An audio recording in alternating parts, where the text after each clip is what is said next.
Buenos días, buenas tardes, buenas noches para todos. Vamos a hablar de la medicina en la Edad Media. Primero vamos a determinar qué es la Edad Media. Hay muchas maneras de medir este periodo de la historia. Muchos dicen que la Edad Media empieza con la caída del Imperio Romano en el 476, el Imperio Romano de Occidente, y se extiende hasta la caída del Imperio Romano de Oriente, lo que hoy en día viene siendo Turquía, Estambul, Constantinopla, en el 1453, cuando los musulmanes tomaron esta ciudad. Yo siempre recomiendo libros para adentrarse en este tipo de historias. Hay un libro muy bueno, muy emocionante de paso, de Stefan Zweig, que se llama La conquista de Bizancio, que trata de la Edad Media. Y hay otro de Asimov, Isaac Asimov, el que escribe literatura de ficción muy buena, muy famoso, que se llama Constantinopla. Estos dos libros tratan de la Edad Media y yo los recomiendo porque es una forma de complementar los estudios médicos, los estudios de la Edad Media se ha caracterizado porque muchos dicen que fue una etapa de oscurantismo en la historia de la humanidad. Sin embargo, hay historiadores que profundamente han estudiado esta etapa de la historia que dicen que eso no es así. En la Edad Media aparece el Estado, como lo conocemos hoy en día, la ciudad que daba seguridad a la gente porque era una ciudad amurallada, es decir, había una protección de noche, eh, venían y cerraban la ciudad. Hay unas películas de esas que pasan, que pasaban, por ejemplo, El Zorro, y ahí dicen, dan la hora y dicen, vamos a cerrar la ciudad, y la gente se sentía segura, había más seguridad que hoy en día con las ciudades abiertas completamente, ¿verdad? También aparece el molino como una manera de producir y obtener energía para obtener, por ejemplo, la harina. Aparecen los libros con Gutenberg. Aparece también el reloj para medir el tiempo.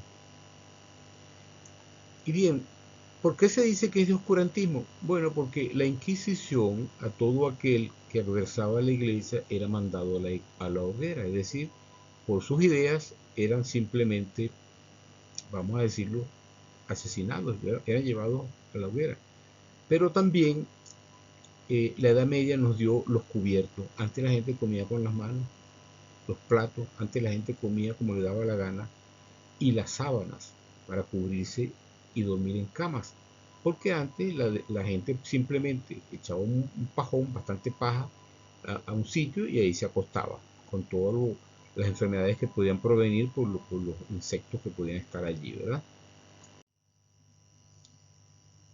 Hay varias características sobre la Edad Media. El feudalismo, ¿sí? Un señor que tenía vasallos, tenía tierras, tenía vasallos que no eran completamente esclavos, eran vasallos, gente que trabajaba la tierra y prácticamente le daba todo el producto a su señor feudal. El monoteísmo, que lo representaba la Biblia, el cristianismo, o el Corán, la religión musulmana. La monarquía, aparece Enrique VIII de Inglaterra, ¿sí? Un rey. Y las cruzadas, que permitieron el intercambio de saberes y de enfermedades. Las cruzadas fueron movimientos religiosos para rescatar los sitios donde vivió Cristo, que estaban en manos de los musulmanes. Existen muchos modos de producción y tiene que ver con esto. Según Marx y Engels, los creadores de la filosofía marxista, que dio pie a movimientos políticos como el socialismo y el comunismo, la historia tiene muchas etapas y una de estas etapas es el comunismo primitivo.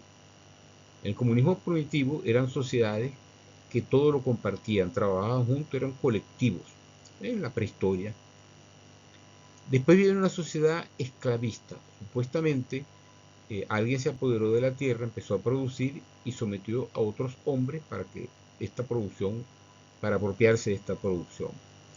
Más tarde vino el feudalismo, que es la que tiene que ver con la Edad Media, cuando había un señor feudal que tenía no precisamente esclavos, repito, sino personas que trabajaban para él. Y esta sociedad del feudalismo da paso al capitalismo, da paso al capitalismo. Entonces, Marx y Engels, ellos razonan y dicen, una etapa da paso a otra, por lo tanto el capitalismo tiene que dar paso al comunismo o al socialismo. Pero la historia ha demostrado que esto no es así del todo, porque en las partes donde se ha tratado de crear las condiciones para el socialismo, todo ha terminado en fracaso. Por ejemplo, los nuestros no saben que el propio Marx escribió una diatriba, un libro contra el Libertador, donde prácticamente lo insulta. Muchos no se dan por enterados de esto. Ahí se equivocó Marx, diría yo. En otras cosas él tenía razón.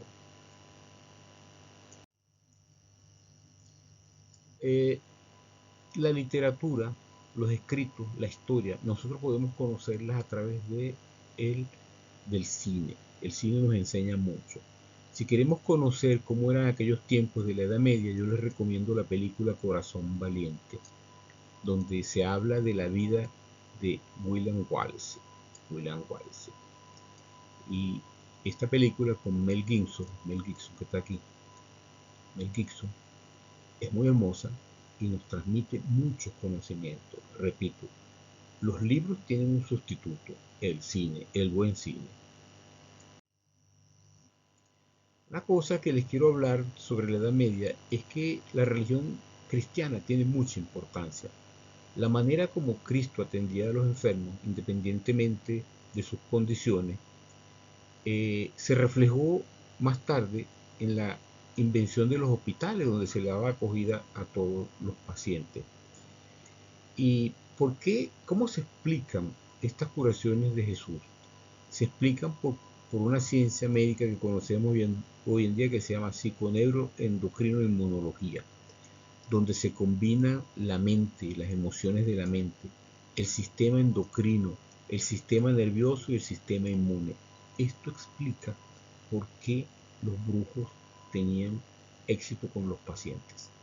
No conocían de medicina, pero de alguna u otra manera activaban estos cuatro sistemas. En la Edad Media aparecen las universidades, eh, y con las universidades aparece toda esa parafernalia para nosotros recibir nuestro título.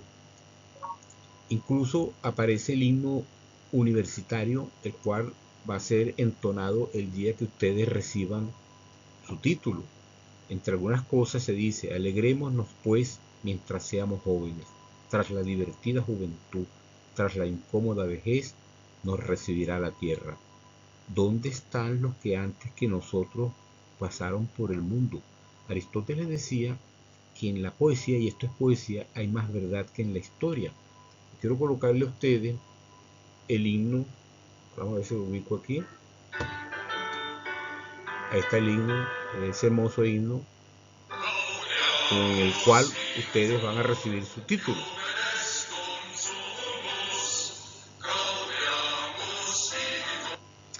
Muchos dicen, ya es hora de quitar toda esta parafernalia para entregarle el título a los muchachos que han estudiado medicina. Yo digo, esto no es bueno. De las cosas antiguas hay cosas muy hermosas, como este himno. La manera como ustedes van a recibir su título con el juramento hipocrático, la manera como ustedes van a ir con su toga, con su birrete, eso es hermoso. Yo estoy en contra de que eso sea eliminado. Estoy en contra también de que quiten el himno. El himno es hermoso y nosotros nos sentimos muy bien cuando lo escuchamos en el momento de nuestra graduación.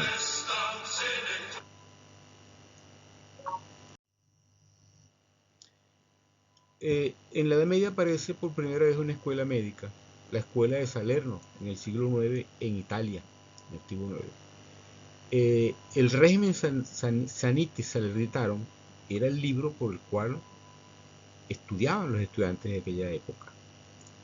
Esta escuela de Salerno es importante, repito, porque es la primera escuela médica donde empiezan a reglamentarse los estudios médicos. Ahora voy a hacer una digresión, es decir, como me voy a apartar como del tema para hablar de esto. Joaquín Crespo fue un presidente de Venezuela 2 veces. Aquí está Joaquín Crespo. Y él decía, cuando lo quieren destruir a uno, lo hacen a través de la poesía, a través del verso. Usaba una palabra, esto es lo que fue. Pero ¿por qué él decía eso? Porque el verso lo recuerda todo el mundo, decía él. Él estuvo un problema con Potentini, un poeta venezolano de Anzoátegui.